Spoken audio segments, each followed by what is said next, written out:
E se a história do grande dilúvio que te contaram for apenas a ponta do iceberg? Você aprendeu que foi um ato divino para purificar o mal da terra.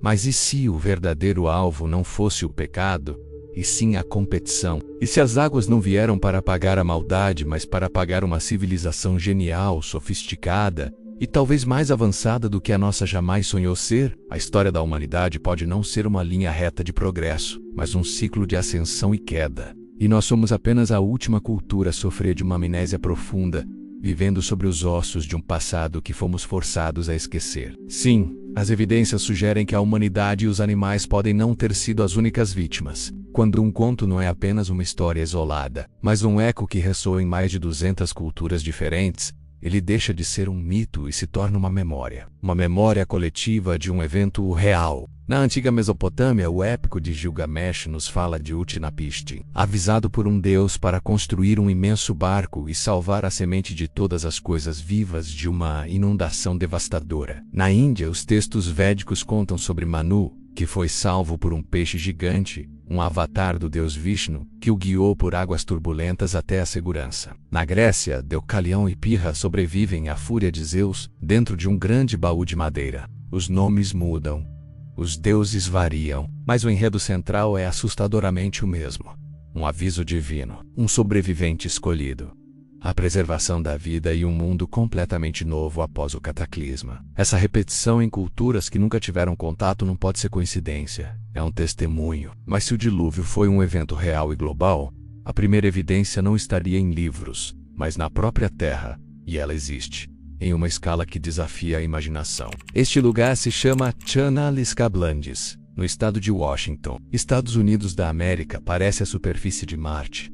Vales profundos demais para os rios que os habitam, cânions secos e ondulações de cascalho do tamanho de prédios, esculpidas em rocha sólida. Por décadas, a geologia se recusou a aceitar o óbvio, até que um homem chamado J. Rahlen Bratz provou que essa paisagem foi forjada em questão de dias por uma inundação de violência inimaginável. A ciência hoje chama isso de inundações de Missoula, um evento da Era do Gelo. Mas pesquisadores como Graham Hancock fazem a pergunta proibida: e se este não foi um evento local, mas a cicatriz zero de um reset planetário? Imagine a força da água necessária para fazer isso, uma muralha com centenas de metros de altura movendo-se a 100 km por hora. Uma força capaz de varrer cidades inteiras do mapa e todos os seus segredos. Se a própria Terra grita que houve um cataclisma, o que dizem as obras de mãos inteligentes que porventura estivessem no caminho dessa fúria, espalhadas pelo mundo como peças de um quebra-cabeça?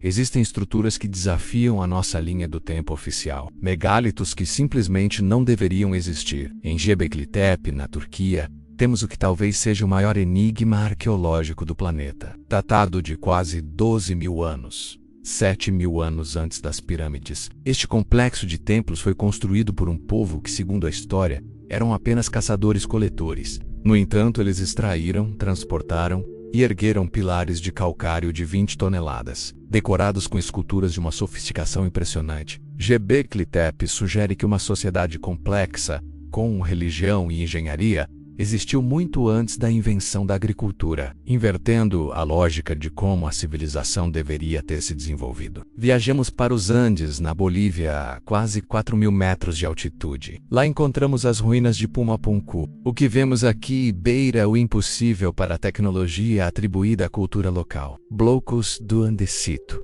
uma das pedras mais duras do mundo, são cortados com precisão de máquina, com superfícies perfeitamente planas e encaixes complexos em forma de H que parecem ter sido feitos com moldes. A narrativa oficial diz que tudo isso foi feito com martelos de pedra, uma explicação que simplesmente não se sustenta diante da evidência física. E o padrão se repete. No Egito, no Peru, no Líbano, as fundações mais antigas das estruturas são sempre as mais avançadas, com blocos maiores e uma técnica superior, como se culturas posteriores tivessem construído sobre as ruínas de gigantes. Seria tudo uma série de coincidências? Ou um padrão que aponta para uma herança de uma civilização global perdida? Talvez a prova mais concreta desse mundo perdido esteja exatamente onde o dilúvio a deixou. Em 2001, no Golfo de Cambay, na Índia, a mais de 30 metros de profundidade, sonares mapearam uma vasta cidade com padrões geométricos e ruas. Artefatos retirados de lá foram datados em até 9.500 anos, milhares de anos antes de qualquer civilização conhecida na região. Na costa do Japão, o monumento de Yonaguni exibe terraços, escadarias e ângulos retos perfeitos, que muitos pesquisadores, como o Dr. Masaki Kimura,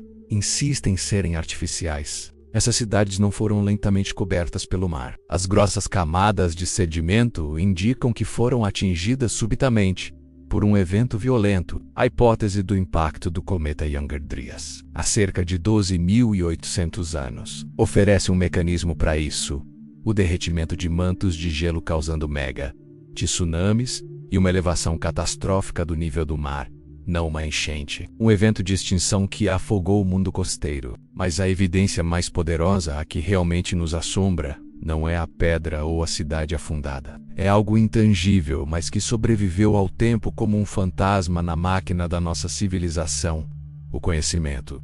É aqui que o queixo cai. Os sumérios, nossa primeira civilização, surgiram na Mesopotâmia já com um sistema de escrita, governo e um conhecimento astronômico e matemático completo. Seus textos descrevem o sistema solar com o Sol no centro e listam planetas que só descobrimos milênios depois. Como eles sabiam? De onde veio esse conhecimento já pronto e empacotado? No Egito, os relevos do Templo de Dendera mostram figuras segurando objetos que são estranhamente semelhantes a lâmpadas de filamento gigantes. E depois, há o mecanismo de Anticítera, encontrado em um naufrágio grego de 2.000 anos. É um computador analógico de bronze, com um sistema de engrenagens de uma complexidade espantosa. Ele era capaz de prever as posições do Sol, da Lua e dos planetas.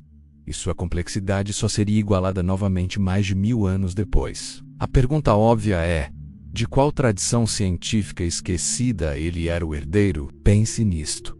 E se as civilizações pós-diluvianas, como os sumérios e os egípcios, não estivessem inventando do zero, mas sim redescobrindo fragmentos de um sistema perdido? E se os deuses e sábios que aparecem em todas as mitologias que vieram do mar para ensinar as artes da civilização, fossem na verdade os sobreviventes do mundo anterior, tentando repassar o que lembravam para reiniciar o ciclo? Isso significaria que o grande dilúvio não destruiu apenas cidades. Ele destruiu paradigmas inteiros de ciência, energia e consciência. E nós desde então estamos tentando montar um quebra-cabeça, sem nunca ter visto a imagem original na caixa. As evidências estão por toda parte, escondidas à vista de todos. A história como a conhecemos é real. Ou somos apenas uma civilização com amnésia vivendo sobre as ruínas de um mundo esquecido, do qual só nos restaram mitos e estruturas impossíveis? A verdade, como sempre, está lá fora, se esperando para ser redescoberta. O que você acha? Qual dessas evidências te parece mais convincente?